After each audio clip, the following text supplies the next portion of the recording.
गए, बोले गुरुदेव आपने हमें जीवन दान दिया है, कहिए क्या आज्ञा है। गुरुजी बोले तुम इंद्रासन पाना चाहते हो तो मेरी बात ध्यान से सुनो, भृगुवंशी ब्राह्मणों की सेवा करो, उनकी सेवा करोगे तो कुछ भी दुर्लभ नहीं होगा।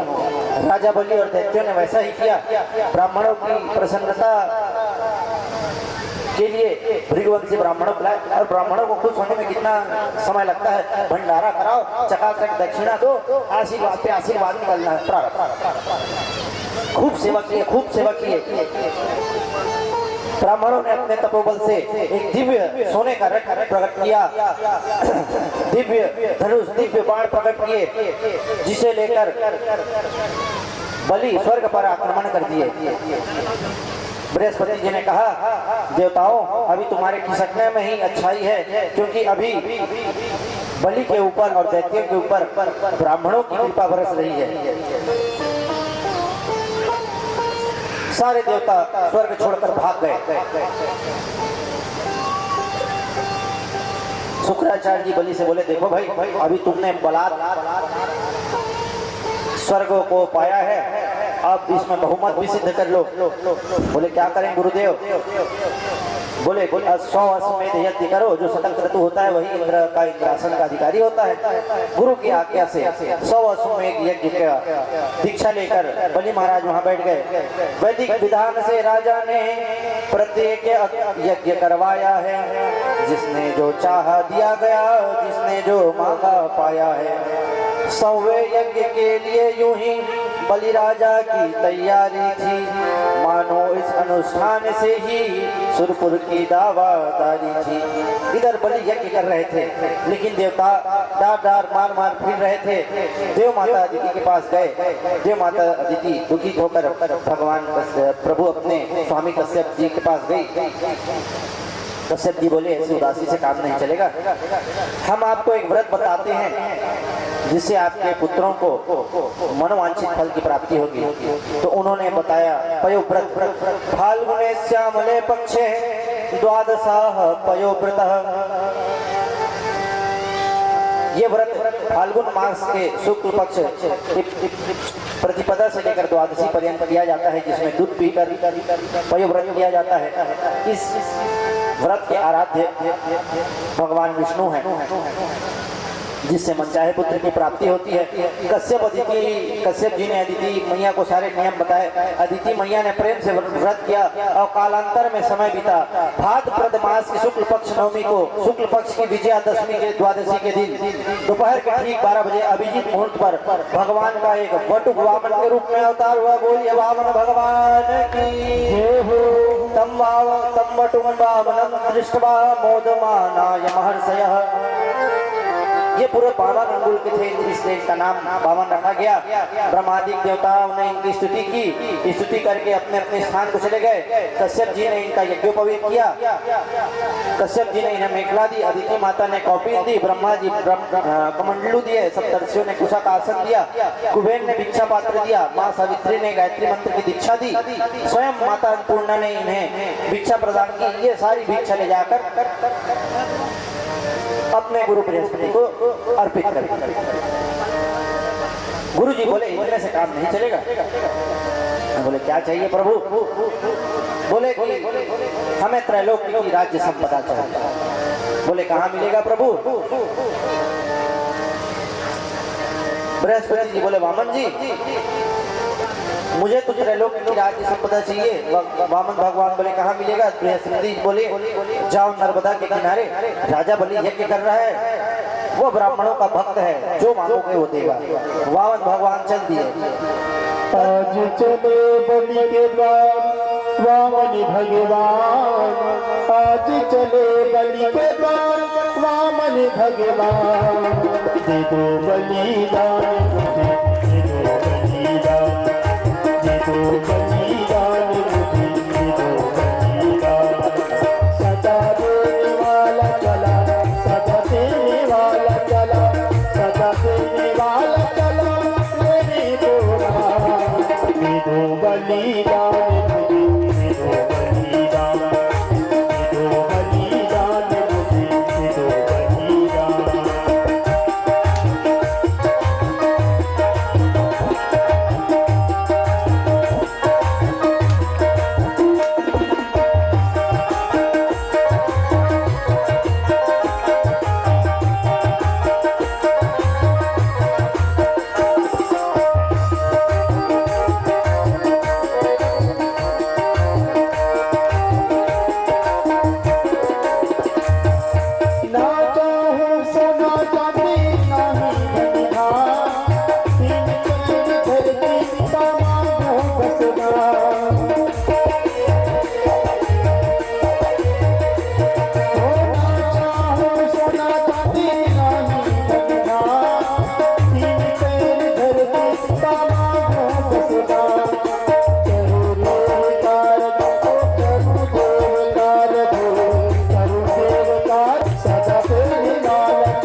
बलिदान मुझे दे दो बलिदान, दे दो बलिदान, दे दो बलिदान। बोलिए श्री पावन भगवान की जय। जय हो। छोटे से बावन नर्मदा नदी में स्नान करके उन्होंने देखा, राजा बलि ने देखा कि छोटा सा बालक यज्ञ मंडप की ओर पहुंच रहा है। देख के प्रसन्न हो गए प्रणाम किए, उसको उठाए, छोटा सा तो था, बालक को उठाए, बैठाने की कोई जगह नहीं है तो प्रधान वेदी में ही बैठा दिया। अब बड़े बड़े राजा महाराजा घर वो छोट मोट कटोरी तरह नहीं, छोट बावन बोलते भगवान नहीं तो पते बड़बड़ रही सो तो मस्त। अब जैसे हम जाता था वो सब पाँव नहीं धोल जाते, उसी भगवान को बैठाए और पात्र कुछ मिला नहीं तो विंध्या बलि जल डाले और बलि महाराज उनका पैर धोए, सुख सुन के आई कहाँ पात्र कहिए महाराज कैसे आना हुआ है। बावन भगवान बोले कुछ नहीं, बोली हमने सुना आप बहुत बड़ा यज्ञ कर रहे हैं तो बस देखने आ गए। वाले ने कहा क्षमा करिएगा महाराज, ब्राह्मण बिना किसी मतलब के किसी के द्वार में नहीं जाते, कुछ मांग लीजिए, कहो तो 10,000 गैयाएं दे दूं, स्वर्ण दे दूं, एक लोग की संपत्ति दे दूं। आपको देखकर बिल्कुल नहीं लगता है कि आपका विवाह हुआ होगा, कोई छोटी सी ब्राह्मणी कन्या बौनी कन्या देखकर आपका विवाह करा दूं। बावन भगवान बोले नहीं, हमें कुछ नहीं चाहिए, हमें कुछ नहीं। अरे महाराज, मुझसे मांगने वाले को दोबारा मांगना नहीं पड़ता, मांग लीजिए जो आपकी इच्छा है, संकोच छोड़िए। वामन भगवान बोले वैसे तो हम मांगने नहीं आए थे, लेकिन आपकी प्रसन्नता है हमको देने में, तो पदत्रेणी दैत्येंद्र सम्मितानि पदामम, हमारे पैर से नपी हुई 3 पग भूमि हमें दे दी। तब ये सुनकर बलि बड़े जोर से हंसा।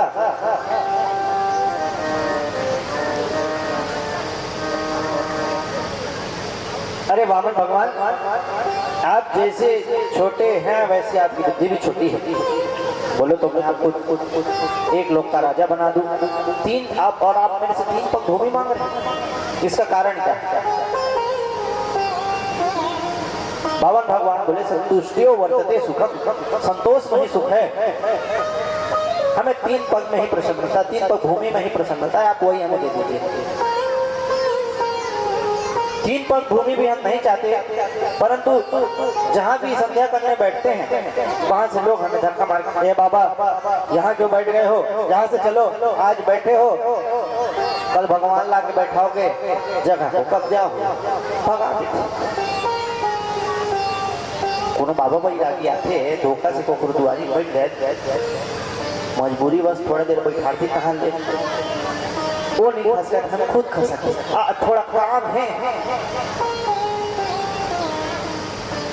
दाढ़ी वाले दाढ़ी को बहाना मारते, सुजी वाले सुजी को बहाना मारते, खेत वाले खेत के बहाना मारते, तो इससे अब मालिक गायब कहाँ से, वो भी चल। तो यहाँ भी वामन भगवान यही कह रहे हैं कि हमें सिर्फ संध्या करने के लिए चाहिए। शुक्राचार्य जी देख रहे थे, ब्राह्मण तो हमने भी बहुत देखे, इतना संतोषी ब्राह्मण ये कौन है?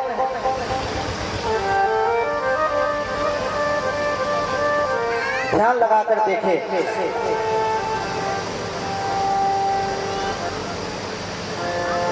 तो बलि से पूछे, बलि तुमने कुछ कहा थोड़ी है, कुछ कहे थोड़े उसका, कही तो हमारा का के जैन कही बेटे हैं, पता है बच्ची से सब तो कही।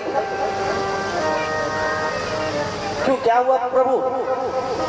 तब शुक्राचार्य जी कहते हैं, ऐसे में रोचने साक्षात भगवान विष्णु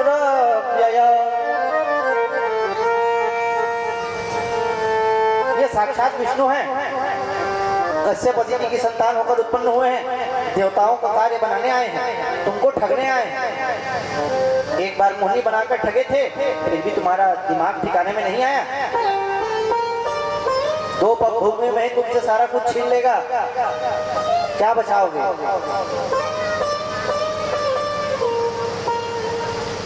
अब बोले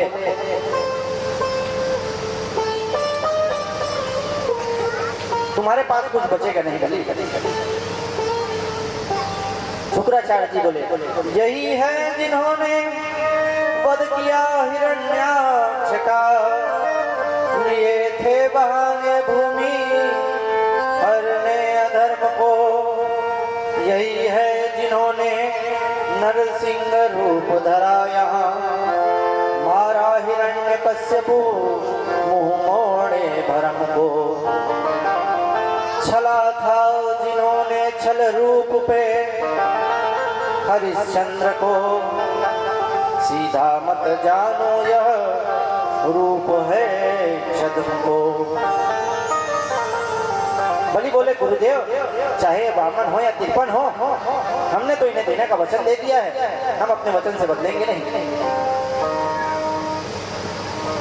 शुक्राचार्य जी बोले बुद्धिमान मनुष्य ऐसे दानों की सराहना नहीं करते जिससे खुद की जीविका समाप्त हो जाए।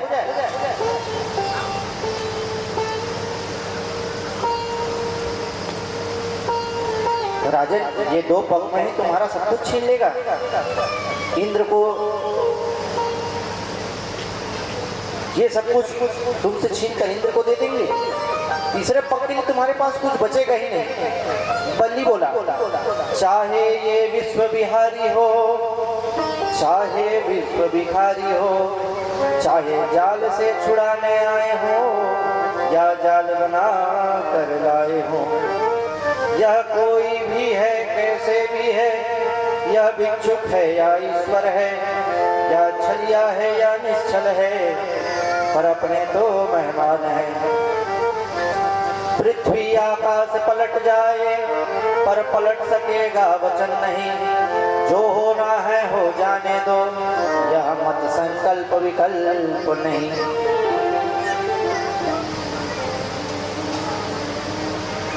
क्योंकि साच बराबर तप नहीं, झूठ बराबर पाप, जाके हृदय साच है ताके हृदय आप।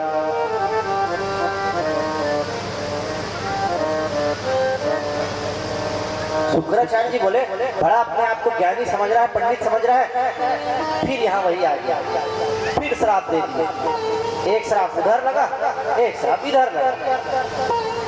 देवताओं को दुर्वासा दे दिए श्राप, तुम्हारी त्रैलोक की राज लक्ष्मी अब इधर ये दे रहे शुक्राचार्य जी, जा मूर्ख तेरी त्रैलोक की राज लक्ष्मी नष्ट हो जाए। प्रेम से गुरु जी के आशीर्वाद को लेंगे। बामन जी देखे अरे भाई क्यों लड़ रहे हो, देना है तो दीजिए, हम तो वैसे भी आपसे मांगे नहीं थे, गुरु चेला आपस में मत लड़ो। बलि बोला नहीं महाराज आप ले लीजिए। बोले संकल्प करो भाई, बिना संकल्प के हम नहीं लेंगे। अरे 3 पग भूमि के लिए क्या संकल्प, आपने कहा मैंने दिया, नहीं नहीं बिना संकल्प के दान नहीं कहलाता।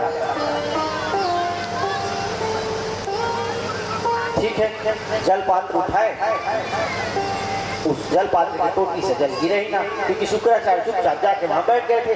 जल निकलेगा ही नहीं तो संकल्प होगा ही नहीं, संकल्प होगा ही नहीं तो दान भी नहीं होगा। भगवान ने कहा अरे इधर लाओ, शायद आपके कमंडलू पुराना हो गया है, इसमें कुछ कचरा फंस गया होगा, एक कुसा उठाई दे हमारी उस छेद के अंदर में। शुक्राचार्य की एक शुक्राचार्य जी कहते हैं देता है कोई लेता है कोई, हमने आप अकारण कोई। बावन भगवान कमंडल से जल निकाले, संकल्प पढ़े और जैसे ही जल छोड़े सामने वामन नहीं विराट रूप में नारायण प्रकट हो गए। बोल विराट भगवान की जय हो। जल छोड़ते ही विराट भगवान इतने बड़े हो गए कि नापना प्रारंभ किए। एक ही पग में भू भुआ स्व मह तप जन सत्यम ऊपर के 7 लोगों को नाप दिए। दूसरे पग में नीचे के सातों लोगों को नाप दिए। जैसे ऊपर के सातों लोगों को नापे, आकाश मंडल का छेदन करते हुए भगवान का नख ब्रह्मलोक के ऊपर पहुंच गया। वहां से गंगा की धार निकली, भगवान के पैर के अंगूठे को आया जानकर ब्रह्मा जी ने उस जल धारा से उस अंगूठे को धोया, उसी जल को कमंडलों में रख लिया। कालांतर में जब भगीरथ ने गंगा जी का आवाहन किया तो उसी जल धारा को ब्रह्मा जी ने इस पृथ्वी पर भेजा। दो पग में ही पूरे त्रैलोक के तो प्रभु नाम का। अब यहाँ पे आई बुद्धिमता की बारी। ऐसी अर्धांगिनी किसी को मिल जाए तो उसको तरने से कोई नहीं रोक सकता।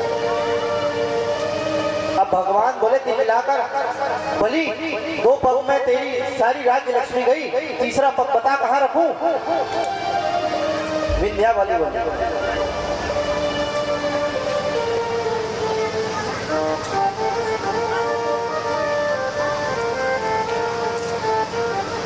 अच्छा प्रभु एक बात बताओ, खटिया बड़े के खटिया में सोने वाला? खटिया कबर बड़े हुए, खटिया में सोनिया बड़े हुए। घर बड़े के घर मालिक? घर कबर, घर तभी बने जब वहाँ के घर मालिक बड़े। ठीक, तो बोले दान बड़ा कि दानी? बोले दान क्यों बड़ा होगा भाई, दानी बड़ा है, अपना हृदय बड़ा करके देता है इसलिए दानी बड़ा है। अच्छा, तो प्रभु अभी तक आपने हमारे दिए हुए दान को नापा था, अब हम दानियों को नापो। दोनों नीचे बैठ गए और प्रभु ने जैसे उनके ऊपर अपना पैर रखा, तीसरा पग वहां पर समाप्त हो गया। प्रभु प्रसन्न हो गए, बलि से कहे वरदान मांगो, कुछ मांगना है तो मांग लो। बलि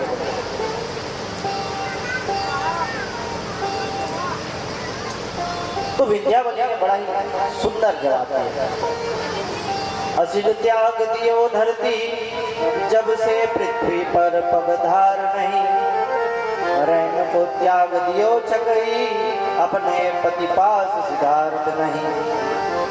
कब से करुणा निधि दानी भये, हमरे पति पास हाथ पसारत वही, लौटी के गंग पछावहे, पर मांगत से हम मांगत नहीं। मंगैया कही सीधा।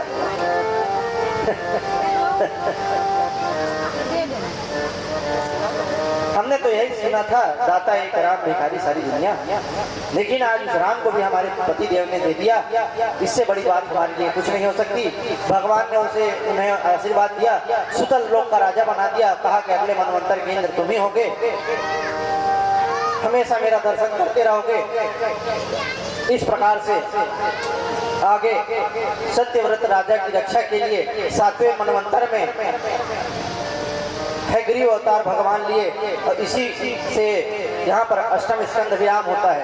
बोलिए भक्त वत्सल भगवान की जय हो। नवम स्कंद को भगवान का गाल कहा गया है। यह स्कंद ईशान स्कंद है। इसमें 24 अध्याय हैं, जिसमें 13 अध्यायों में सूर्यवंश और 11 अध्यायों में चंद्रवंश का वर्णन किया गया है। सूर्यवंश में भगवान रघुनंदन और चंद्रवंश में भगवान यदुनंदन आए। राजा परीक्षित ने पूछा, गुरुदेव आपने बड़े विस्तार से मनवंतरों की कथा हमें सुनाई, मैंने उसे श्रद्धा पूर्वक सुना भी। बताया कि 6वें मनवंतर के अंत में भगवान ने मत्स्य रूप धारण करके सत्यव्रत नाम के राजा की रक्षा की। 7वें मनवंतर में मनु हुए, मनुवंशियों के बारे में बड़े विस्तार से सुनाया। अब हमें सूर्यवंश का विस्तार सुनाया। अगर मैं सूर्यवंश का विस्तार करना चाहूँ तो सैकड़ों वर्षों में पूरा नहीं हो सकता। संक्षेप में सुनिए।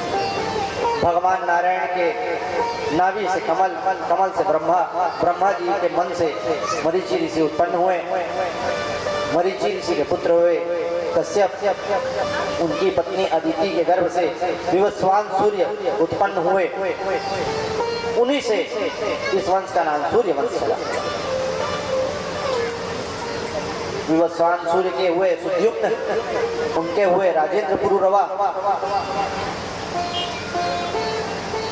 उनके उनके हुए दृष्ट, दृष्ट के धराष्ट्र, धराष्ट्र के दृष्ट, उनके नभाग, नभाग के नभक, नभक, उनके बलंदर, वत्सप्रीत, उनके प्राचु, उनके प्रमति, उनके खनी नेत्र, उनके चक्षुष, उनके विमति रंभ, उनके खन्नी नेत्र, उनके कवधस, उनके अविच्छित और उनके पुत्र हुए महाराज चक्रवर्ती मरुत। सुखदेव जी कहते हैं इनके जैसा यज्ञ किसी ने नहीं किया। इनके यज्ञ में जितने भी पात्र थे सब सोने चांदी के थे। ये ब्राह्मणों को इतनी दक्षिणा दिए, इतनी दक्षिणा दिए कि ब्राह्मण इनकी सारी दक्षिणा उत्तर दिशा की ओर फेंक कर भाग गए। उसी धन को महाराज युधिष्ठिर ने मंगाकर भगवान केशव की कृपा से अश्वमेध यज्ञ किया था। आचार्य कहते हैं मनु महाराज के एक पुत्र थे सरियाती, ये वेदों के बड़े विद्वान थे। इनके उत्तानपरी आरनाथ, भूरिसेन 3 पुत्र हुए। एक कन्या हुई जिसका नाम था सुकन्या। महाराज सरियाती अपनी कन्या के लिए वर ढूंढ रहे थे। कन्या ने वर स्वयं पसंद कर लिया। जब से उन्होंने चमन ऋषि के बारे में सुना, मन की भावना से चमन ऋषि को ही पति रूप में वर्ण कर लिया। एक बार चमन ऋषि के आश्रम गए।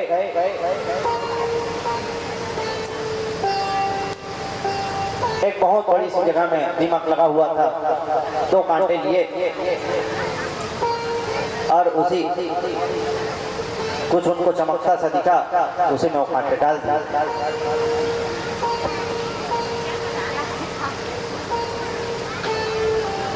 कांटे को डालते ही वहां से खून की धार बहने लग गई, क्योंकि वो चमन ऋषि थे। जब राजा को पता चला तो घबरा गए। स्तुति करके चमन ऋषि को प्रसन्न किए। ऋषि बोले स्तुति करने से क्या होगा, तुम्हारी बेटी ने तो हमारी आंख ही फोड़ दी।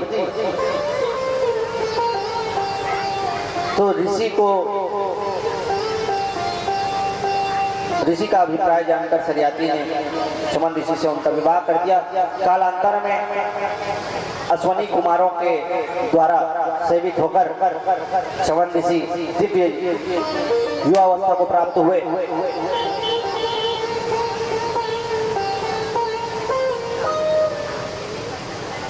उसी सरियाती के एक पुत्र हुए आनंद, उनके हुए रेवत, इनके 100 पुत्र थे।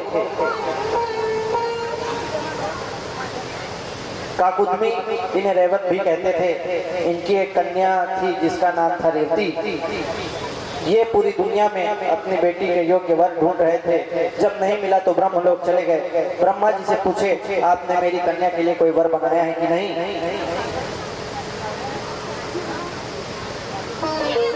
इन्हें थोड़ी देर लाइन में लगने लग गया।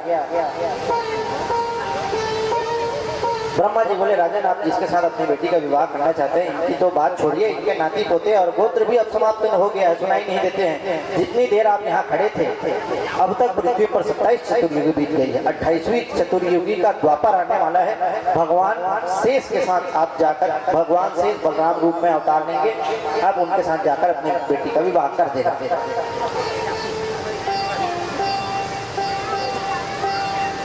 काकुदमी पृथ्वी पर आए। समयानंतर बलराम जी के साथ देवती का विवाह हुआ। बोल रेवती रमण भगवान की जय हो। मनु महाराज के एक पुत्र है नभक, उनके पुत्र हुए नभाग। इनकी कथा बड़ी प्रचलित है। ये बड़े सत्यवादी थे। सत्यवादिता से इन्होंने भगवान शंकर को प्रसन्न किया। आगे इन्हीं के नभाग के पुत्र हुए महाराज अम्बरीश, जिसका ब्राह्मण श्राप भी कुछ बिगाड़ न पाई। परीक्षित बोले गुरुदेव इस कथा को विस्तार से सुनाइए।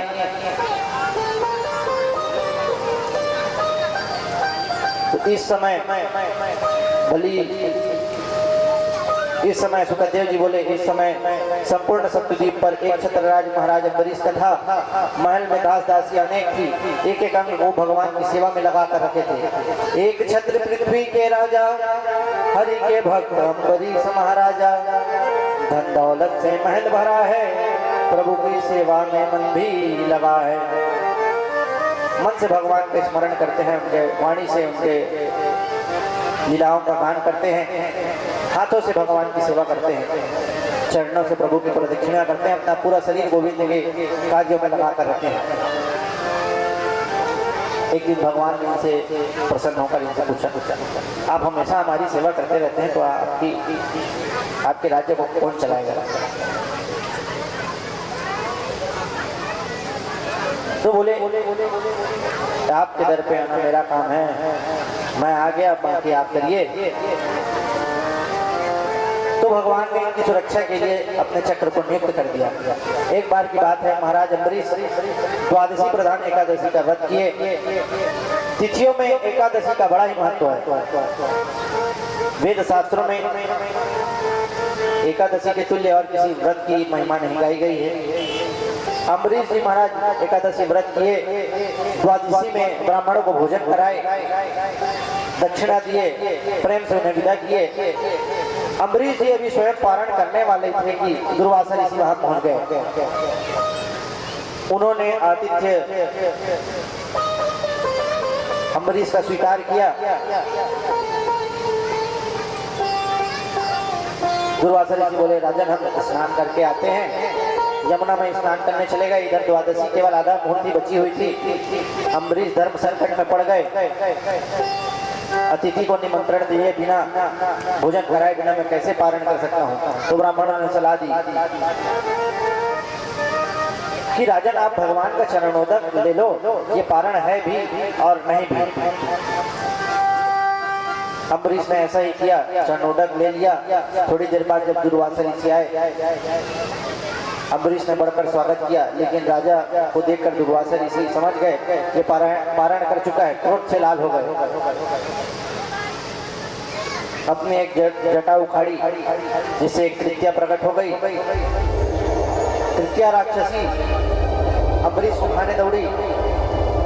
महाराजा अम्बरीश की सुरक्षा में चक्र लगा हुआ था, उसने तृतीया को भस्म कर दिया और दुर्वासा जी के पीछे लग गई। दुर्वासा जी पूरे त्रैलोक्य में भागे, भगवान विष्णु के पास भी गए, शंकर के पास भी गए, ब्रह्मा पिता के पास भी गए, कहीं भी उन्हें जब था नहीं मिली।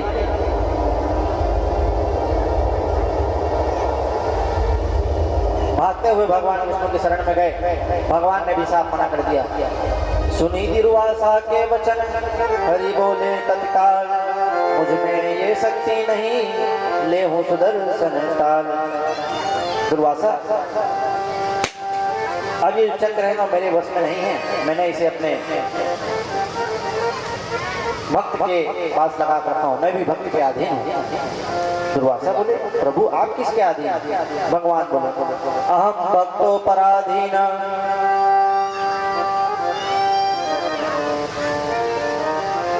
मैं भी भक्त के अधीन हूं। जो मुझे जानते हैं और जो मेरे अलावा किसी और को नहीं जानते, और मैं भी उनके अलावा किसी और को नहीं जानता।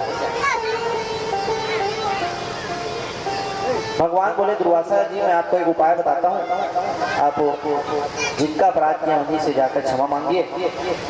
दुर्वासा ऋषि भागते हुए वहां से अम्बरीश जी के पास आए।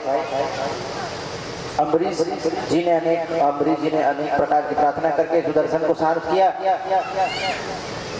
संत कष्टमुक्त हो गए, बड़े प्रेम से भोजन कराए, दक्षिणा दिए, विदा किए। और दुर्वासा ऋषि भी बोल उठे, अहो अनंत दासानां महत्वं दृष्टमाद्यमे, कृता दशोऽपि यद्राजन् मंगुलानि सभी हसे। आज प्रभु मैंने आपके भक्तों की उदारता देख ली, कितना भी कष्ट हो जाए लेकिन ये किसी उसे द्वेष नहीं करते।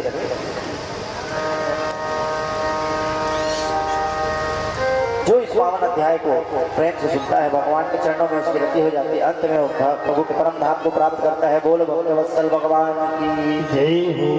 आगे महाराज सगर की कथा आई। सगर ने 60,000 पुत्रों को जन्म दिया। भगवान कपिल के कोप से वो 60,000 पुत्र उनके जल गए। उनके हुए असमंजस, फिर अंशुमान, फिर दिलीप, फिर भगीरथ। भगीरथ आए, भगीरथ की प्रार्थना से मृत्यु लोक पर भगवती गंगा मैया आई। गंगा जी ने एक शर्त रखी, को अभी धार्यता वेगा पते अन्त्याम में मही तले अन्यथा भूतलम भित्वा नृपम यास्य रसातले। जब मैं ब्रह्मलोक से नीचे गिरूंगी तो मेरे वेग को कोई धारण करने वाला चाहिए, नहीं तो मैं पृथ्वी का छेदन करते हुए रसातल में चले जाऊंगा। दूसरी शर्त रख, पानी में मैला धोने से मैला अवश्य हो जाएगा, लेकिन कुछ ही दिनों में वो पानी खुद ही मैला हो जाएगा। श्री महाराज पद का प्रलाभ मैले लोगों को तारेगा, लेकिन उस मैले पापों से इस दासी को कौन उबारेगा।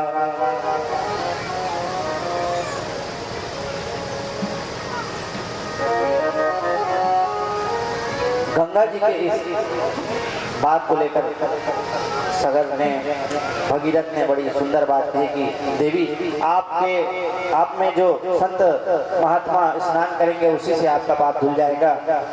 फिर भगीरथ की प्रार्थना से भगवान शंकर गंगा जी को धारण किए।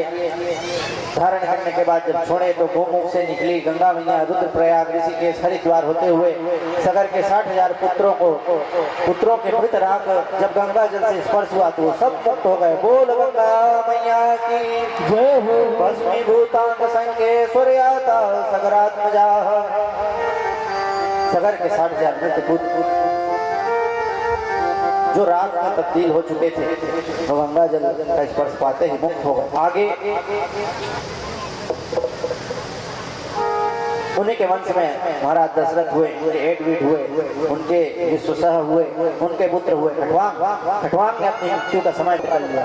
खटवांग के पुत्र हुए दीर्घबाहु, इनके हुए दिलीप, इनके हुए रघु, जिससे इस कुल का नाम रघुकुल हो गया। इनके पुत्र हुए अज के पुत्र हुए चक्रवर्ती सम्राट महाराज दशरथ। इन्हीं दशरथ जी के यहाँ परब्रह्म परमात्मा 4 रूपों में अवतार लिए, राम लक्ष्मण भरत शत्रुघ्न। बोलिए श्री रामचंद्र भगवान की जय हो। अति संक्षेप में सुखदेव जी ने राम जी की कथा सुना दी। गुरुवर्थे त्यक्य राज्यो व्यचरदनु पद्म पदभ्याम प्रियाया पाणी स्पर्शा क्षमाभ्याम मृद पतनजो यो हरिन्द्रानुजाभ्याम।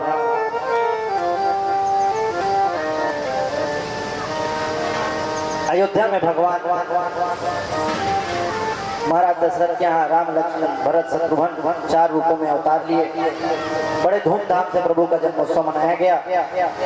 गुरु वशिष्ठ ने इनका नामकरण किया। कौशल्या नंदन का नाम हुआ राम। रमते योगी नाम यस्मिन् सत रामः। जो योगियों के हृदय में रमण करते हैं वही राम है, इसलिए इनका नाम होगा राम। बाबा भी इसी पल्ली की जो आनंद सिंधु सुख राशि, जो आनंद सिंधु सुख राशि, जो आनंद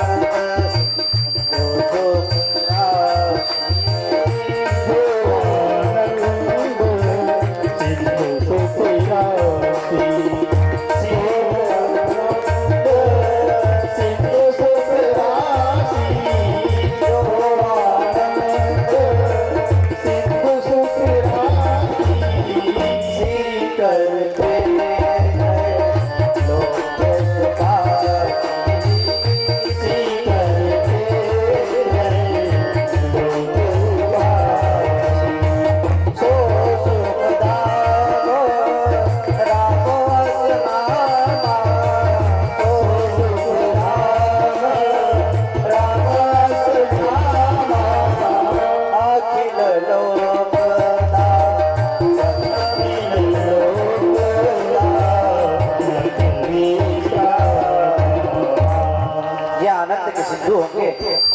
राशि होंगे।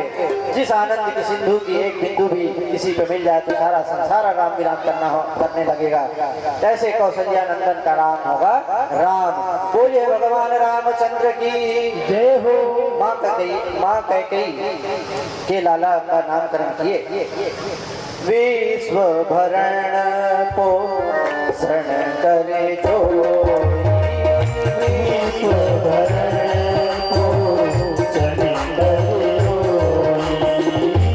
विश्व भरण पोषण करे जो विश्व भरण पोषण करे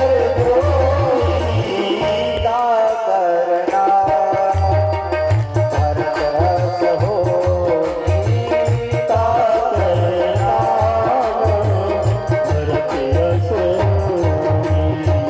ये सारे संसार का भरण पोषण करेंगे, इसलिए इनका नाम होगा भरत। किसी ने कहा अपनी प्रजा का भरण पोषण तो सभी करते हैं, क्या सबका नाम भरत?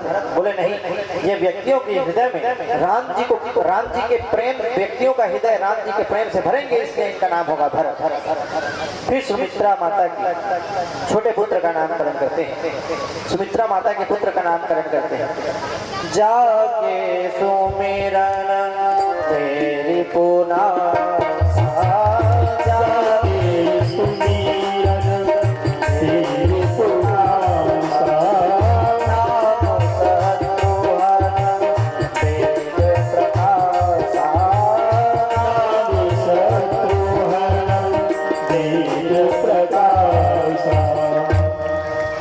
इनका स्मरण करने से शत्रुओं का नाश हो जाएगा, इसलिए इनका नाम होगा शत्रुघ्न। शत्रुहनन्ति नित्यम शत्रुघ्न, जो नित्य शत्रुओं का नाश करेंगे उनका नाम होगा शत्रुघ्न। उसके बाद सुमित्रा मैया के दूसरे लाला का नामकरण किए। लक्ष्मण धाम राम प्रिय सकल जगत आधार, गुरु वशिष्ठ ते ही रखा लक्ष्मण नामदार। ये संपूर्ण लक्षणों से युक्त होंगे, संपूर्ण जगत के आधार होंगे, इसलिए इनका नाम लक्ष्मण होगा। इस प्रकार से गुरुजी ने चारों भाइयों का नामकरण संस्कार किया। चारों बालक बड़े हुए, विद्या अध्ययन करने चले गए। कहते हैं अल्पकाल विद्या सभाई, अल्पकाल में ही सब विद्या आ गई। आइए दो क्षण राम जी के जन्म को भी हम उत्सव मनाते हैं, फिर आगे हमारे कृष्णचंद्र जी के जन्म की ओर चढ़ेंगे। बोलिए श्री रामचंद्र भगवान की जय हो। चारू चारू भूमि में ललनवा, अंगनवा में बाजे बधनवा, बाजे बधनवा दी बाजे बधनवा, ओ बाजे बधनवा दी बाजे बधनवा। चारू चारू चारू चारू चारू चारू भूमि में ललनवा, अंगनवा में बाजे बधनवा,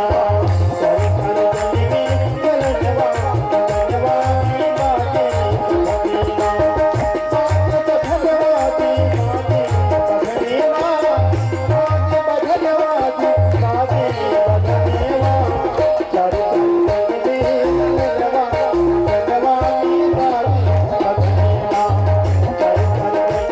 बधनवा।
शांतनु का 2 विवाह हुआ।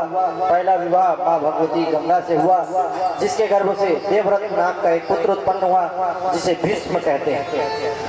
दूसरा विवाह दासराज की कन्या सत्यवती से हुआ, जिसके गर्भ से चित्रांगद और विचित्रवीर्य नाम के 2 पुत्र उत्पन्न हुए।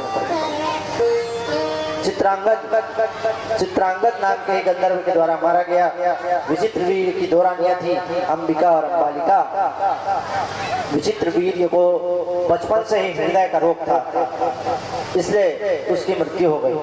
तो व्यास जी ने इनकी पत्नियों का गर्भाधान कराया। अंबालिका के गर्भ से धृतराष्ट्र हुए, अंबिका के गर्भ से पांडु हुए। लेकिन समस्या ये थी, धृतराष्ट्र जन्म से ही अंधे थे और पांडु को पीलिया के मरीज थे। तो इनकी एक दासी थी, जिसके गर्भ से एक पुत्र उत्पन्न हुआ, जिसका नाम हुआ विदुर। धृतराष्ट्र की भी 2 रानियां थी, पहली सुबला की पुत्री गांधारी, उसके गर्भ से धृतराष्ट्र ने 100 पुत्रों को उत्पन्न किया, जिसके नाम दुर्योधन, दुशासन इत्यादि हैं। एवं दुशाला नाम की एक कन्या भी थी, जो जयद्रथ के साथ ब्याही गई। धृतराष्ट्र की दूसरी पत्नी वैश्य कुल की थी, जिससे युयुत्सु नाम का एक पुत्र उत्पन्न हुआ। पांडु की भी 2 रानियां थी, कुंती और माद्री। लेकिन किंदम ऋषि के शाप के कारण ये रति नहीं कर सकते थे, इसलिए इनकी कोई संतान नहीं थी। पांडु की पत्नी कुंती देवताओं का आवाहन का मंत्र जानती थी, इसलिए धर्मराज के आवाहन से, उनकी कृपा से युधिष्ठिर इन्हें प्राप्त हुए। वायुदेव की कृपा से भीम प्राप्त हुए। इंद्रदेव की कृपा से अर्जुन प्राप्त हुए। इन्होंने माद्री को भी वो मंत्र बताया, जिससे नकुल और सहदेव 2 पुत्र माद्री को प्राप्त हुए। एक दिन महाराज पांडु माद्री के प्रति आसक्त हो गए। काम भाव की आकर्षण इतनी बढ़ी कि वो उनका स्पर्श कर गए काम भाव से, जिससे उनकी मृत्यु हो गई। माद्री भी अपने पति के साथ सती हो गई। सुखदेव जी कहते हैं, राजन, इन 5 पांडवों की अलग अलग पत्नियां भी थी, लेकिन इन सबकी एक पत्नी थी द्रौपदी, जिसके गर्भ से 5 पुत्र उत्पन्न हुए, जिसका अस्वस्थामा ने सोते हुए हत्या कर दी। अर्जुन की एक पत्नी थी भगवान कृष्ण की बहन सुभद्रा, जिनके पुत्र हुए अभिमन्यु। अभिमन्यु का विवाह हुआ उत्तरा से, जिसके गर्भ से परीक्षित तुम्हारा जन्म हुआ। तुम्हारा विवाह उत्तर की कन्या ईरावती से हुआ, जिसके गर्भ से तुमने 4 पुत्रों को जन्म दिया, जन्मेजय, सुनसेन, भीमसेन, उग्रसेन। तुम्हारे 4 पुत्रों राजन आज अभी तुम्हारे सामने बैठे। उसके बाद आचार्य कहते हैं, वर्णयामि महापुण्यम सर्व पाप हरम नृणाम यदोरवंशं नरं श्रुत्वा सर्व पापै प्रमुच्यते, सर्व पापै प्रमुच्यते। राजन, अब मैं आपको परम पवित्र यदुवंश का वर्णन सुनाता हूँ, जिसके श्रवण मात्र से व्यक्ति के संपूर्ण पाप नष्ट हो जाते हैं। यदु महाराज के 4 पुत्र थे, शस्त्रजित, क्रोष्टा, नल और रिपु। क्रोष्टा के पुत्र हुए वृषभान, उनके पुत्र हुए स्वाही, उनके हुए उसेकु, उनके हुए चित्ररथ और इन्हीं के पुत्र महाराज ससबिंदु हुए।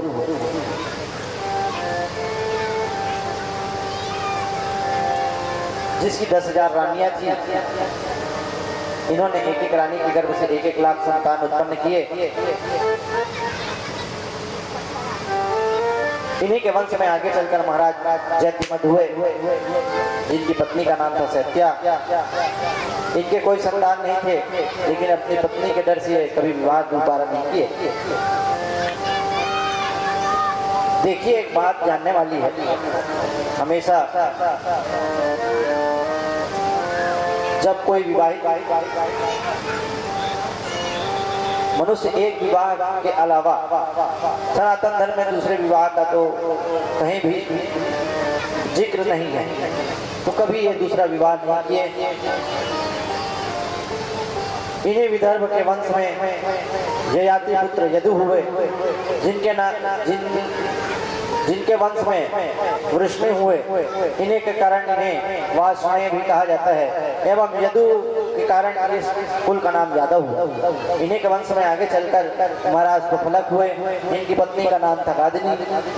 इनके अक्र इत्यादि 13 पुत्र उत्पन्न हुए। इन्हीं के वंश में महाराज आहुक हुए, इनके देवक और अग्रसेन नाम के 2 पुत्र हुए। देवक के 4 पुत्र थे और देवकी नाम की देवकी इत्यादि 7 कन्या और अग्रसेन के कंस इत्यादि 9 पुत्र हुए और 5 कन्याएं थी। इन्हीं के वंश में महाराज सूरसेन हैं, जिनके पुत्र हैं वसुदेव। वसुदेव जी की देवकी और रोहिणी इत्यादि 8 पत्नियां थीं। रोहिणी के गर्भ से बलराम इत्यादि 8 पुत्र उत्पन्न किए एवं देवकी के अष्टम गर्भ के रूप में भगवान श्री कृष्ण के चंद्र का प्राकट्य हुआ। सुभद्रा नाम की एक कन्या उत्पन्न हुई, जिसके साथ अर्जुन का विवाह हुआ। मात्र 2 श्लोकों में ही राजा परीक्षित को सुखदेव जी ने जब कृष्ण कथा भी सुनानी चाहिए, तब परीक्षित बोले, जब अति संक्षेप में सुखदेव जी ने कृष्ण कथा को परीक्षित को सुनाना चाहा, उसे सुनकर परीक्षित ने तृप्ति नहीं हुई। उन्होंने कहा, भगवान कथितो वंश विस्तारो भवता सोम सूर्यो राज्यं च चोभयं वंशायानां चरितं परमाद्भुतम्। गुरुदेव, आपने मुझे बड़े विस्तार से चंद्र और सूर्य वंश का वर्णन सुनाया, मैंने सुना भी। गुरुदेव, आपने बताया कि यदुवंश में भगवान वसुदेव के घर अवतरित हुए।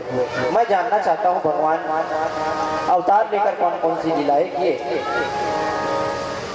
तानी नौ वदन विस्तारम, वो कथा हमें विस्तार से सुनाइए, क्योंकि भगवान की कथा बहुरोग की औषधि है। भगवान की कथा सुनने से मेरी तृप्ति नहीं हो रही है। पशुओं के अलावा भला ऐसा कौन होगा जो भगवान की कथा सुन के तृप्त हो जाए। मानस में भी बाबा इस बात कहते हैं, रामचरित जे सुनत गाई रस विशेष जानाति नाही, जीवन मुक्त महामुनि जेऊ हरि गुण सुनहि निरंतर ते।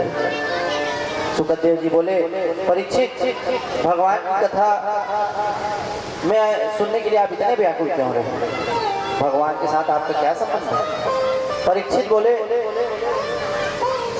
हमारा ही नहीं, हमारे पूर्वजों का भी संबंध है। महाभारत के युद्ध में भीष्म, द्रोण, कर्ण जैसे बड़े बड़े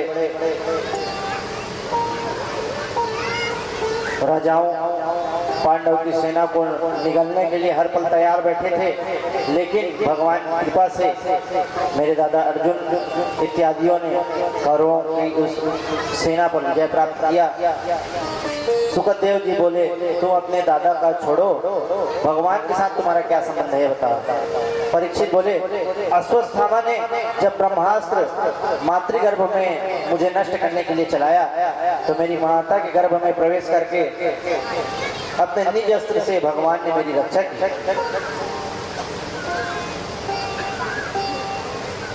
गुरुदेव, उन्हीं भगवान की कथा आप मुझे सुनाइए। गुरुदेव, अभी अभी आपने बलराम जी की गणना रोहिणी के पुत्र के रूप में भी कराई, लेकिन फिर देवकी के भी 7वें पुत्र के रूप में आपने बलराम जी को गिनाया। मैं जानना चाहता हूँ, देवक्या गर्भा संबंध कुतो देहांतरे बिना 2 देह धारण किए एक बालक 2 रूप में कैसे प्रकट हुआ? आपने मुझे बताया कि भगवान जन्म लेते ही पिता का घर छोड़कर चले गए, तो मैं जानना चाहता हूँ कि जन्म लेते ही भगवान कहाँ चले गए, फिर कितने दिन ब्रज में रहे, वहाँ कौन कौन सी लीला की, ये सारी कथा आप हमें सुनाएंगे। भगवान कितने वर्ष कहाँ रहे, उनके कितने विवाह हुए, ये सारी कथा हमें विस्तार से सुनाइए। सुखदेव जी बोले, राजन, आपको बैठे बैठे आज 4 दिन हो गए हैं, अभी तक आपने कुछ खाया पिया नहीं है। आप कुछ जल पी लीजिए, कुछ खा पी लीजिए, फिर मैं आपको आगे की कथा सुनाता हूँ। परीक्षित बोले गुरुदेव, भूख प्यास की क्या पीड़ा है, ये मेरे मुझसे अच्छा कौन जान सकता है।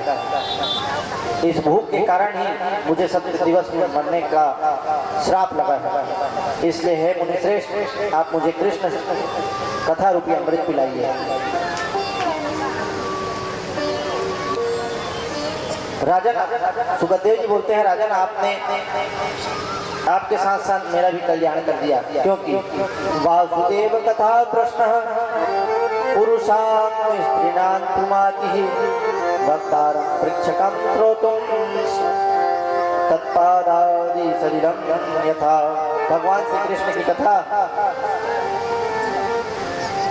भगवान श्री कृष्ण की कथा के संबंध में प्रश्न करने वाले वक्ता, श्रोता और प्रश्नकर्ता तीनों ही पवित्र हो जाते हैं। राजन ये बात उस समय की है जब पृथ्वी पर असुरों का अत्याचार एकदम ज्यादा बढ़ गया, तो पृथ्वी गाय का रूप धारण करके ब्रह्मा आदि देवताओं के साथ क्षीर सागर में भगवान नारायण के शरण में गई और वहां पुरुष सूक्त से स्तुति की। हरि ओम ओम सहस्र शीरखा पुरुष को, परमात्मा को हम प्रणाम करते हैं, ऐसी स्तुति की, क्योंकि जिसकी जो भाषा होती है उसे उस भाषा में समझाया जाए तो उसे जल्दी समझ में आता है। ब्रह्मा जी समाधिस्थ हो गए, समाधि खुली तो बोले भगवान से मेरी बात हो गई है। भगवान ने कहा है, वासुदेव गृहे साक्षात् भगवान पुरुष परा, कि मैं अपनी प्रियतमा के साथ वसुदेव जी के यहाँ प्रबंध कराऊंगा, अवतार लूंगा। इसलिए देवताओं तुम भी जाओ, गोपियां इत्यादि बन करके अपनी पत्नियों के साथ अवतार ले लो। देवता बोले हमें क्यों अवतार लेना पड़ेगा, हमें क्यों जन्म लेना पड़ेगा। ब्रह्मा जी बोले भगवान तुम्हारे लिए जन्म ले सकते हैं, तुम नहीं ले सकते। देवता ब्रजमंडल में आए, गोप गोपी बंदर भालू के रूप में अवतार ले लिए। सुखदेव जी कहते हैं, परीक्षित भूमंडल में एक मथुरा नाम की पुरी है, यहाँ की विशेषता है। सुखदेव जी बताते हैं, हरिहर समाया है हरी डालियों में, वही गरजता है घटा कालियों में, पहाड़ों में सागरों में जलवे उसी के, वही झूमता है घटा कालियों में। मथुरा भगवान यत्र नित्यम सन्निहितो हरि, मथुरा में भगवान सदा विराजमान रहते हैं।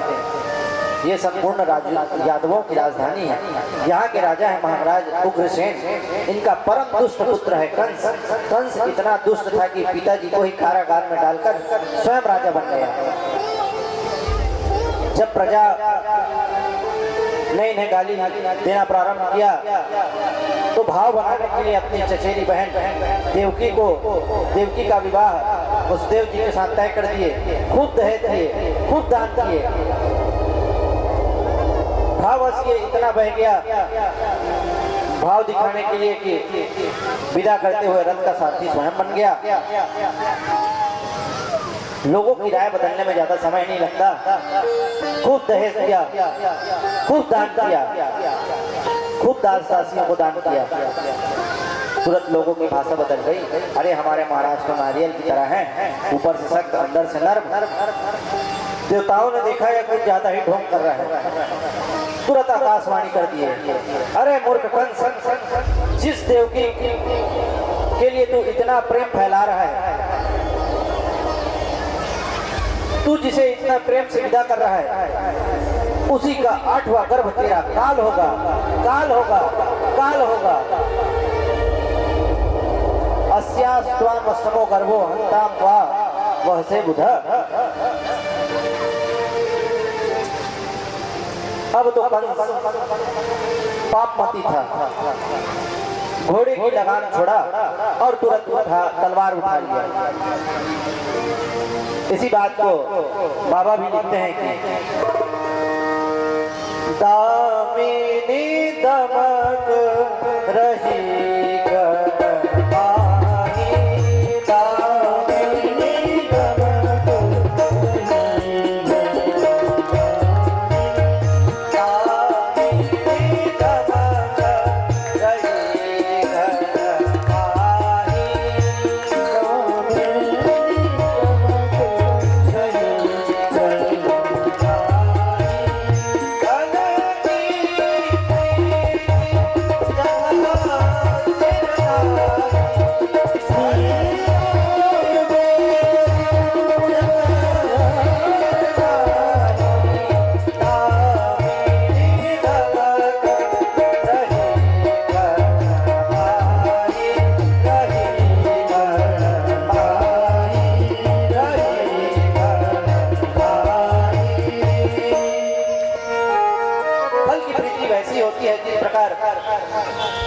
बादल की में बिजली चमकती है। तुरंत तलवार उठा लिया, देवकी का केस पकड़ लिया, तुरंत मारने को आरूढ़ हो गया। बोला ना रहेगा बांस, 5 बजे की बांसुरी। जब देवकी नहीं रहेगी तो इसका संतान कहां से होगा? इसका तो 8वां गर्भ मेरा काल है। वसुदेव ने देखा ये दुष्ट तो देवकी का वध ही कर देगा। अनेक प्रकार की युक्तियों से कंस को समझाने लगा। हे राजन, आप तो भोज वंश का यश बढ़ाने के लिए आए हैं, फिर आप इस प्रकार का निंदनीय कार्य कैसे कर सकते हैं? एक तो स्त्री, दूसरी आपकी बहन, तीसरा ये शुभ विवाह का मुहूर्त। आप जैसे 3 वत्सल भला इसका वध कैसे कर सकते हैं? ये सुनकर माता सरस्वती बड़े जोर से अपना सिर पकड़ी।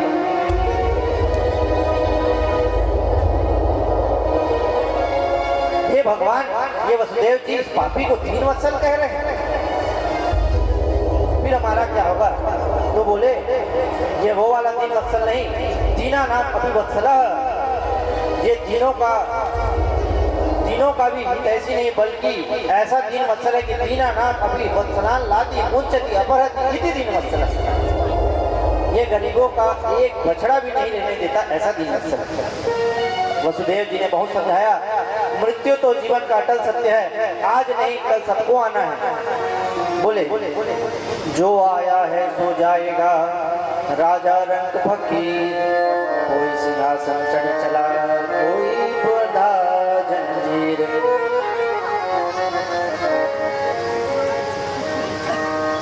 बोले प्रभु, जगत में कोई परमानेंट नहीं है, आप इस प्रकार क्यों सोच रहे हैं? क्योंकि पंचैतानि सृज्यन्ते गर्भस्थ वैदेहिनां आयु कर्म च वित्तं च विद्या निधनमेव च। आयु कर्म वित्त विद्या निधन, ये 5 चीजें विधाता ने गर्भ में ही लिख के भेज दिया। महर्षि वशिष्ठ जी भी जब भरत जी राजा दशरथ मृत्यु के बाद बहुत ज्यादा आहत हो जाते हैं, तो इसी चीज को समझा रहे हैं। सुनहु भरत भावी प्रबल, बिलखि कहे सती भाव, बिलखि कहे मुनिना, हानि लाभ जीवन मरण, जस अब जस विधिहा। जीवन मरण यश हानि लाभ ये अपने हाथ में नहीं है, सब विधाता लिख के देता है। वसुदेव जी ने कंस को बहुत समझाया, लेकिन कंस माना नहीं। वसुदेव जी बोले आपको देवकी के 8वें संतान से भय है ना, तो मैं आपको 8वां संतान सौंप दूंगा। कंस जानता है वसुदेव जी झूठ नहीं बोलते हैं। उनको कारागार में बंद करा दिया। समय बीता, वसुदेव और देवकी के गर्भ से कीर्तिमानतः प्रथमंजम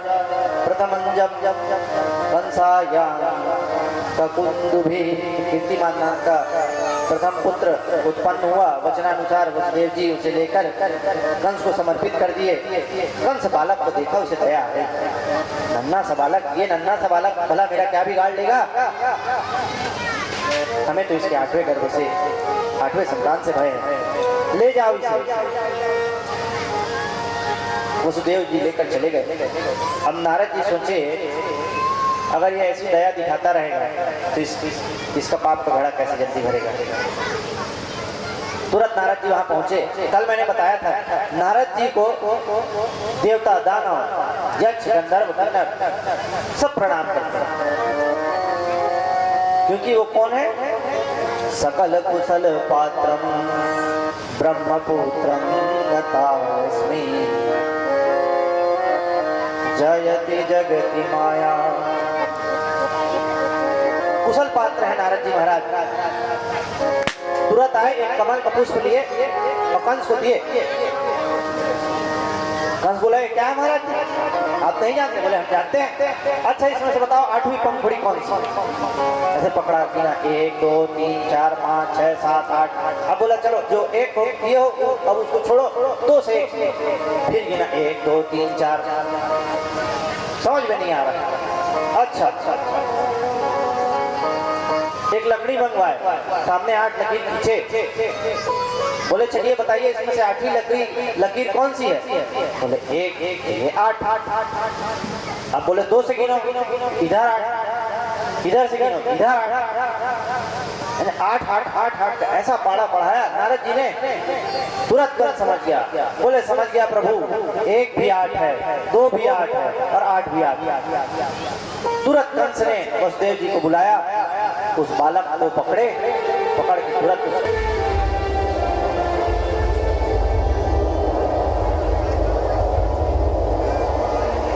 इसी प्रकार से दूसरा, फिर तीसरा, फिर चौथा, फिर 5वां, फिर 6वां, 6 पुत्रों का वध कर दिया। 7वें बार देवकी के गर्भ में स्वयं शेष नारायण आ गए। भगवान ने योग माया का आवाहन किया, योग माया ने उन्हें रोहिणी के गर्भ में स्थापित कर दिया और हल्ला हो गया कि कंस ने देवकी का 7वां गर्भ गिरवा दिया। 8वीं बार देवकी के गर्भ में भगवान आए, गर्भ का इतना तेज फैला कि पूरा कारागार प्रकाशित होने लग गया, सारी दिशाएं सुकूल वातावरण प्रस्तुत करने लग गई। ये देखकर कंस ने जेल की सुरक्षा और बढ़ा दी, बोला मेरी आज्ञा के बिना एक मच्छर भी बाहर नहीं जाना चाहिए। ब्रह्मादि देवताओं को खबर मिली, भगवान की गर्भस्थ स्तुति करने पहुंचे और सत्य सत्य कहकर भगवान को संबोधित किया। सत्यव्रतम सत्य परम त्रिसत्यम सत्यस्य योनिं निहितं च सत्यम सत्यस्य सत्यमृतं सत्यनेत्रं सत्यात्मकं त्वां शरणं प्रपन्ना। देवताओं ने 9 बार सत्य सत्य कहकर कहा है भगवान, क्योंकि एक अंक की सबसे बड़ी संख्या क्या होती है? 9। करो, जो उत्तर आएगा उसको फिर जोड़ो तो फिर 9।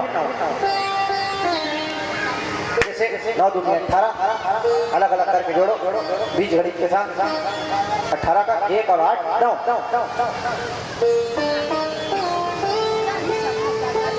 तात्पर्य 9 पूर्ण संख्या है। भगवान की 9 बार सत्य सत्य कहकर स्तुति किए हैं। हे प्रभु आप सत्य संकल्प हैं, अपना संकल्प मत भूल जाइएगा, क्योंकि आपने दुष्टों का उद्धार करने के लिए धराधाम पर अवतार लेने आ रहे हैं और सारे दुष्ट आपके ही स्वजन पर, कोई मामा है, कोई चाचा है, कोई भैया है, कोई मौसी है, सारे दुष्ट आपके परिवार में आ रहे हैं। ब्रह्मादि देवता भगवान की स्तुति किए और अपने अपने धाम को चले गए। अथ सर्वगुणोपेतः कालम परम शोभना। धीरे धीरे समय बीता, भाद्रपद का मास आ गया, कृष्ण पक्ष आ गया, अष्टमी तिथि आ गई, रोहिणी नक्षत्र आ गया, रात्रि के 12 बज गए, मंद मंद सुगंधित वायु बहने लग गई, धीरे धीरे बादल गरजने लग गए, दिशाएं प्रसन्न हो गई, अग्निहोत्र की अग्नि स्वयं प्रज्वलित हो उठी। कालम परम शोभना, जो काल सबका बाल पकड़े खड़ा हुआ था वो भी शोभायमान लग रहा है। गोस्वामी तुलसीदास जी यहीं पे लिख देते हैं, शीतल मंद सुरभि बहबाहु, शीतल मंद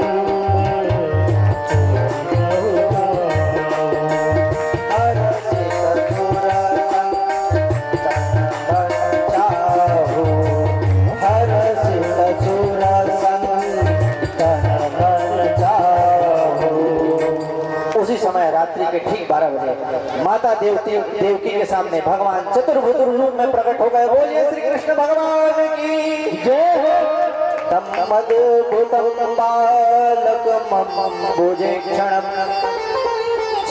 चतुर्भुजं शंख गदार्युधार्युधं श्रीवत्सलक्षणं गलशोभित कौस्तुभं पीताम्बरं सान्द्रपयोध शोभगं। चतुर्भुज रूप में भगवान गले में कौस्तुभ माला है, प्रकट हो गए, शंख चक्र गदा इत्यादि हाथों में लिए हुए हैं। जाम बढ़ने के हैं। वसुदेव देवकी मैया, वसुदेव और देवकी मैया के सामने दोनों ने स्तुति की। मैया बोली प्रभु आप तुरंत बालक हो जाइए, नहीं तो एक कंस आपको मार डालेगा। भगवान बोले धीरे से अपना चक्र दिखाए, बोले मैया ये केवल दर्शन कराने के लिए नहीं है, ये गला भी काटता है। हम तो मामा जी का उद्धार करने आए हैं, आज मिल गए तो आज ही कर जाएंगे। मैंने आपको इसलिए दर्शन दिया है कि आप स्वयं मनवंतर में आप दोनों कृष्णी और सुप्पा नाम के प्रजापति थे। आप लोगों ने मेरी घोर तपस्या की थी और जब मैंने आपसे वरदान मांगने के लिए कहा तो आपने कहा था कि आपको मेरे जैसा ही पुत्र चाहिए। दान शिरोमणि कृपा निधान नाथ कहूँ सती भाव, चाहिए तुम समान सुत प्रभु सन कौन दूराव। भगवान ने विचार किया एको हम क्यों नास्ती, तो मैं ही आपके पुत्र बनकर आ गया।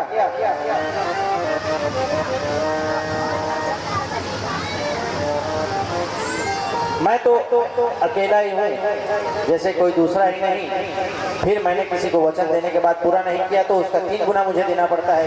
आपु सरिस खो जऊ कहा जाई, नृप तव तनय कोई मैं आई। मैं स्वयं 3 बार आपका पुत्र बनकर आऊंगा। तो उस बार कृष्ण गर्भ के रूप में मैं आपका पुत्र बन के आया।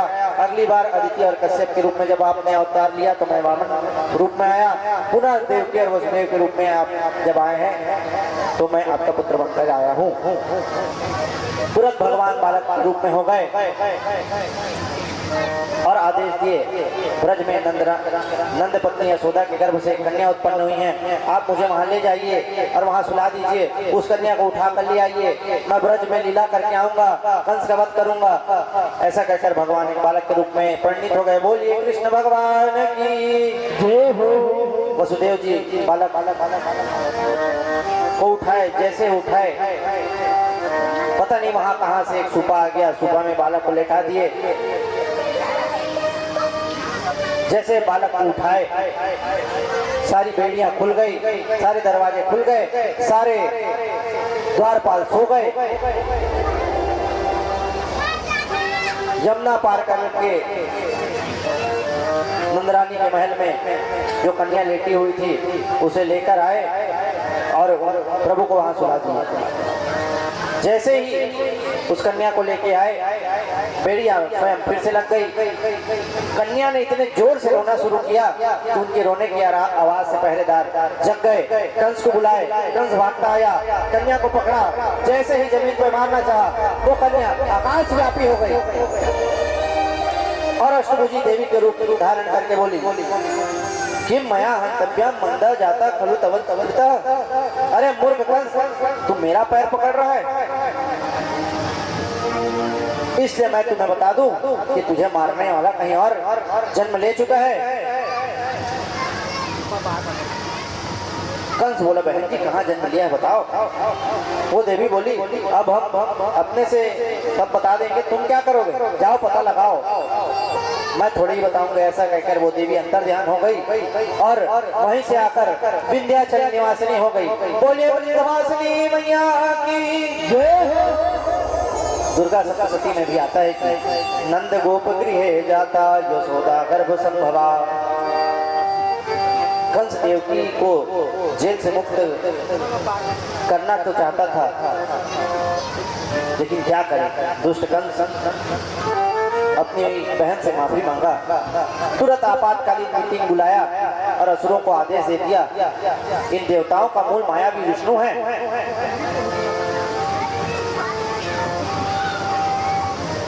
जहाँ पर भी वेद ब्राह्मण गाय की सेवा हो रही हो, सत्य बोला जा रहा हो, यज्ञ हो रहा हो, दया हो रही हो, दान हो रहा हो, सबको नष्ट कर दो।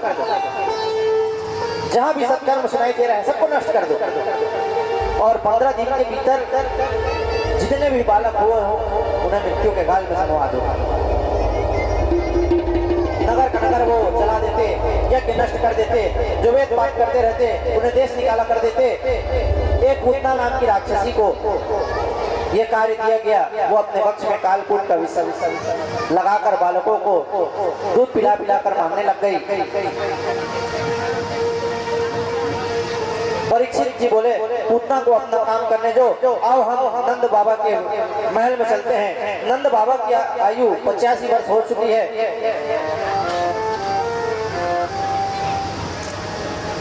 कोई संतान नहीं हुआ है। सुबह सुबह गौशाला में जाते हैं,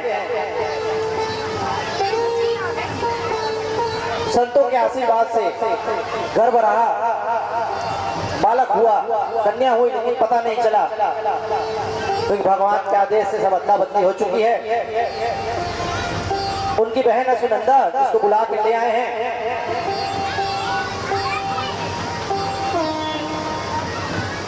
नंद बाबा गौशाला को गए।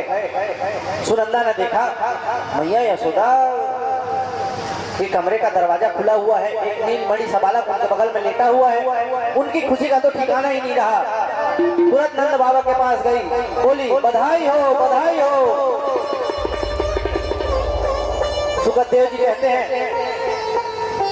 उनकी खुशी का तो कोई ठिकाना नहीं रहा, और सुखदेव जी ने भी 18 श्लोकों में नंदोत्सव मनाया है। आइए हम और आप भी कन्हैया के इस नंदोत्सव में आज अपनी सहभागिता दें और बड़े प्रेम से लाला के नंदोत्सव को मनाएं, जन्मोत्सव को मनाएं। आइए सुखदेव जी ने जो नंदोत्सव मनाया है, 2 क्षण उसका गान करें, उसके बाद जजमान गणों के द्वारा दिव्य प्रसादी वितरण इत्यादि के द्वारा आज हमारे नंद लाला का जन्मोत्सव मनाएंगे। बाबा लिखते हैं नंदस्वात्मज उत्पन्ने जाता लादो महामना,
उस समय तो थे नहीं जब कन्हैया आए थे। इस कथा के माध्यम से नंद बाबा के इस उत्सव में आप और हम भी सम्मिलित होते हैं कुछ भजन के द्वारा।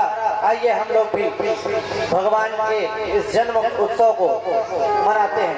बोलिए कृष्ण कन्हैया लाल की जय हो। नंद घरा नंद भयो जय कन्हैया लाल की।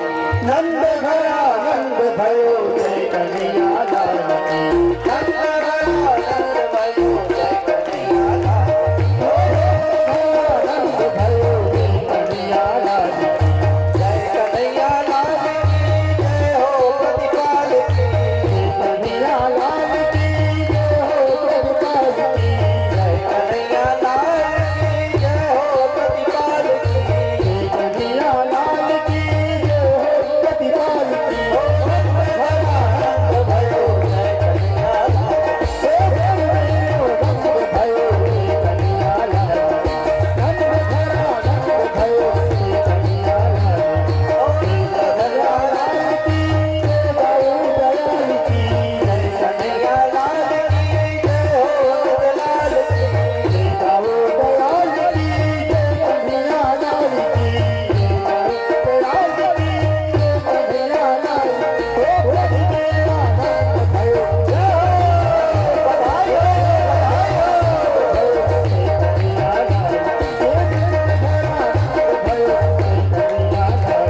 लाला जायो है कि ब्रज में लाला जायो है लाला जायो है कि ब्रज में सभी बोलिए जय हो करके बोलेंगे सभी भक्तजन एकदम शांत मत बैठे रहिए कम से कम ताली बजाइए सभी भक्तजन लाला की जन्म है कि ब्रज में जय हो कि ब्रज में जय हो कि ब्रज में हो रही है लाला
बाबा इतने प्रसन्न हो गए थे,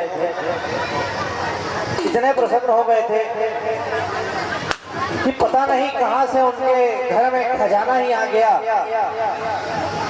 जो जो मांगे धन देते, कपड़ा मांगे कपड़ा देते, जो मांगे वो देते जाते। सियानी लड़का माया खूब प्रेम से सबको बुला रहे हैं, बधाइयां दे रहे हैं, बधाइयां ले रहे हैं। नंद भवन में माखन की कीच मची हुई है। 9 लाख गैया है उनके पास। अनेक प्रकार से बधाई गीत गाते हुए कन्हैया का जन्मोत्सव मना रहे हैं। आइए एक गीत और भैया से सुनते हैं, तब तक कन्हैया यहाँ पर पहुंच जाएंगे।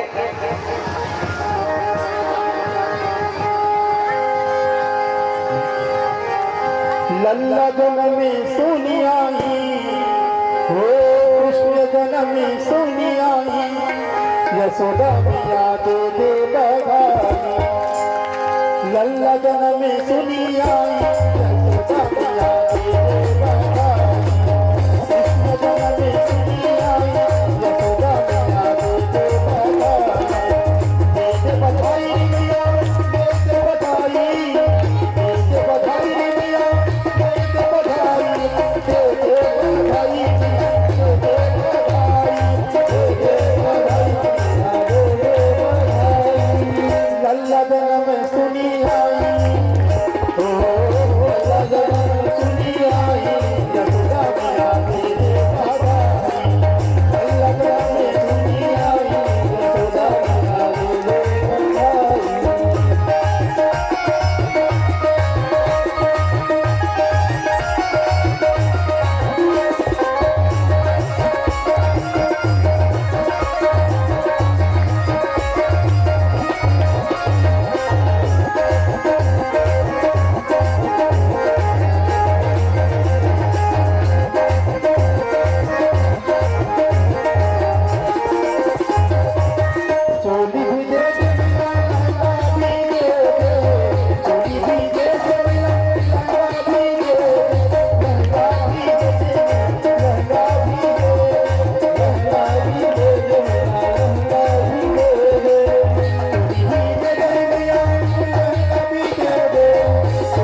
सब नाचे, उत्सव मनाए, ऐसा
सुचारू रूप से बनाने के लिए भगवान के इस जन्म उत्सव में इस प्रधानमंत्री के आयोजक मंडलों के द्वारा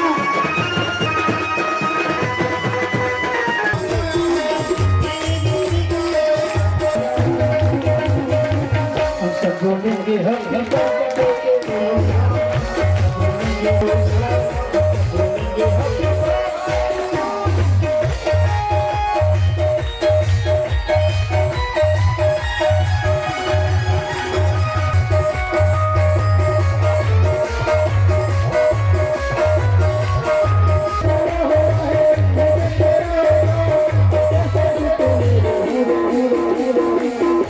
बोलेंगे हैप्पी